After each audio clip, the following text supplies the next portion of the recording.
anyway, during Advent, we have been asking, what is Christmas really all about? And I think that a good summation of the last 2 weeks' messages would be a statement from last week's sermon. And I'll just repeat it. If you want to keep Christ in Christmas, feed the poor, clothe the naked, care for orphans and widows and refugees, forgive someone, visit the lonely, the sick, and those in prison, and tell someone about the grace of God. These are the things that Christmas is really all about, because Christmas is about the reign of God coming down to earth. And so as we continue this morning to think about what Christmas really is, let's ask what Christmas isn't. And I suppose you could name a lot of things that Christmas isn't. But the one thing that I want to hit this morning is that Christmas isn't about perfection. And I suppose we all have our notions about what the perfect Christmas would be like, right? And so I want you to think about what that is for you, the perfect Christmas. And I tell you, have some fun with it, all right? Be honest with yourself. What for you would make the perfect Christmas? And when I think of the things that Shannon and I have done to make the perfect Christmas for our girls, I'm like, man, we went to that extent.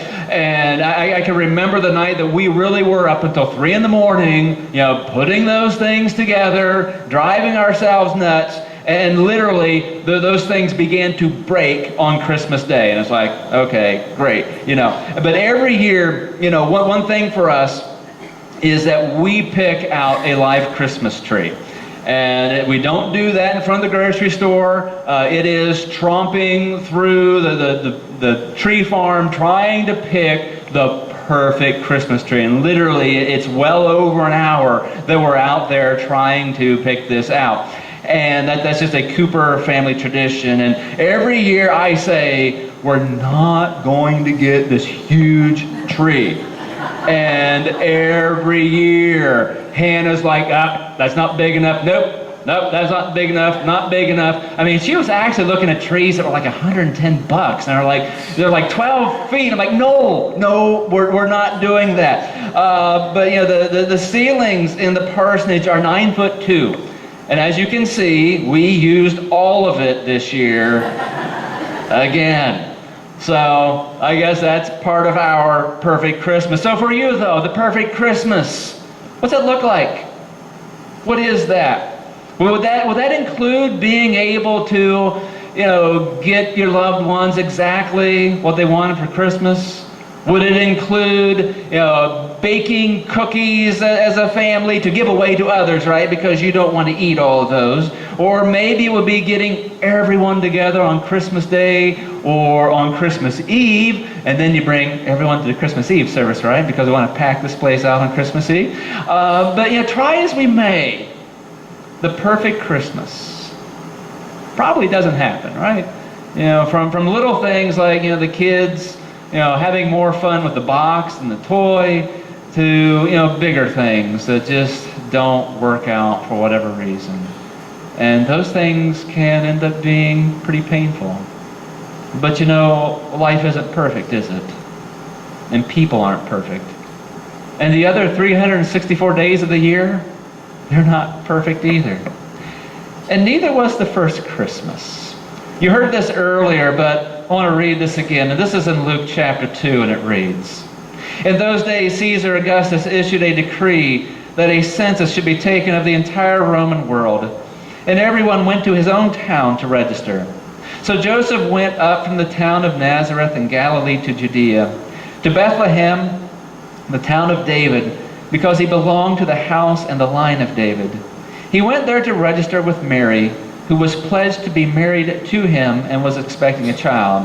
While they were there, the time came for the baby to be born. She gave birth to her firstborn, a son. She wrapped him in cloths and laid him in a manger, because there was no room for them in the inn." In those days, Israel was ruled by a godless empire.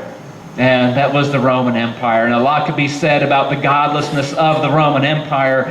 I won't go into all of that today, but actually, Some of the things that could be said about Rome could be compared to our nation today. And again, that's not the sermon for the day, but it's something to think about. But Israel lived under that in those days. And if the emperor, 1,400 miles from Israel, said there's going to be a census, there was going to be a census. And those census records were used to make sure that they got tax money from everybody. And so, and those taxes, we complain about taxes today. I hear some people complain about that, but I'll tell you, history shows that the taxes collected by Rome were absolutely brutal. I mean, they stripped everybody of almost everything. And that tax money, it wasn't used for public education. It wasn't used for public health care. Those tax dollars went to support the lavish lifestyle of the Roman elite back in Rome. It also paid for the salaries of the soldiers that were in charge of keeping Rome or Israel in check. And so the Israelites hated that. I mean, could you imagine? They're paying all this money out. They're left with very little, and it goes to pay the guards and the soldiers that are keeping them all in line. And again, the Israelites just hated that. And so Israel wasn't a happy place during that first Christmas. It was by no means perfect. And the reason that there was no room in the inn is because everyone was traveling for the sake of this census. And everyone knew why they were in that inn. And they didn't have Facebook, they didn't have Twitter, and all those forms of social media where they can put their posts out expressing how they feel about whatever. But I guarantee you, they were talking about it. They were talking about why they were there. I could imagine whatever lobby they had in that little inn, that the guys and everybody were in there talking about why they were there and how much they hated it. And if I had been there, I probably would have felt the same way. So that inn was an angry place. But this is what Jesus was born into. And it was a situation far from perfect. I grew up on a farm. And I'm sure that many of you grew up on a farm as well. And I know what barns smell like. Especially when you clean them out and you stir it all up. It doesn't smell very good. And I know what barns sound like. And down through the ages, we've kind of made in our mind this image of what the stable, or actually it was probably a cave by most historians would say it was probably a cave is where they kept the animals. But whatever it was, we've got this idea that everything in the stable became quaint when Jesus was born. And all the animals became quiet, and they bowed, and they stopped making messes everywhere, and they stopped making noise. And I suppose that is true, but it's really an image that came out of the Victorian era. And in the Victorian era, they tried to make everything look perfect. And again, it could have gone that way on the night that Jesus was born, but I think it's wrong to assume that God only works in the midst of nice and comfy and clean and perfect situations, or that God gravitates to those kinds of situations. I like to think that the birthplace of Jesus wasn't perfect. I like to think that it was smelly, that it was noisy, and we know that the time and the culture that Jesus was born into, it wasn't perfect. They were unhappy times. Because in those images, we really get the image that in the birth of Christ, God was showing us that He is willing, more than willing, to step into situations that are nasty and stinky and noisy and angry and unhappy and hurting and imperfect. In fact, I think that God, if He gravitates toward anything, He gravitates toward those kinds of places. And that's good news. That's good news for you and me, because that describes us. Life gets messy, doesn't it? Life gets complicated. It gets noisy. It gets painful, and maybe more so at this time of year than any other. And we make plenty of messes with this world. But God did look down at this world and say, I don't have time for that. I don't need that headache. I don't have time for that. God didn't say that. No, God took on flesh and stepped right down into the thick of the mess that we made. And I think that a lot of people will look at their lives and say, why would God want to get involved with me? I mean, look at the mess that's going on in my life. I mean, messes that I've made, or maybe just other things going on in my life. You know, why would God want to get involved with this? And then they end up hiding from God, they avoid God, and maybe they even end up blaming God. People play those kinds of games.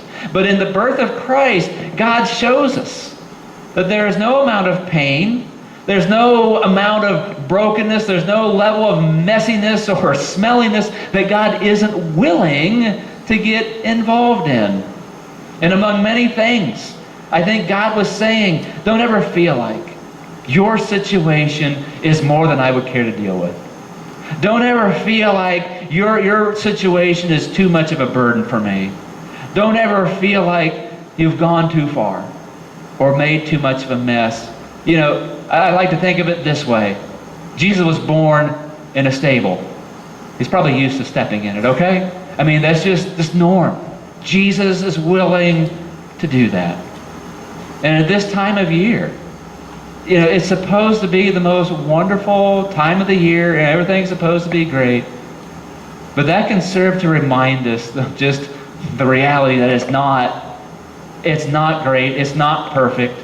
Things like broken relationships. Maybe there are people that you just don't see at Christmas anymore. Maybe there are loved ones who have passed away, and you're reminded of that more, and the first year through the holidays is always the worst. For people who are unemployed or underemployed, being unable to buy something even small for their loved ones can be very painful. Christmas might remind people of their deepest regrets, and they feel that more deeply.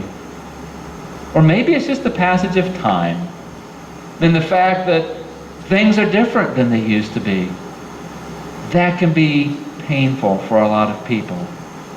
But the first Christmas shows us that God doesn't shun getting involved in these kinds of things. In fact, God looks to get into them in order to bring redemption and healing and peace.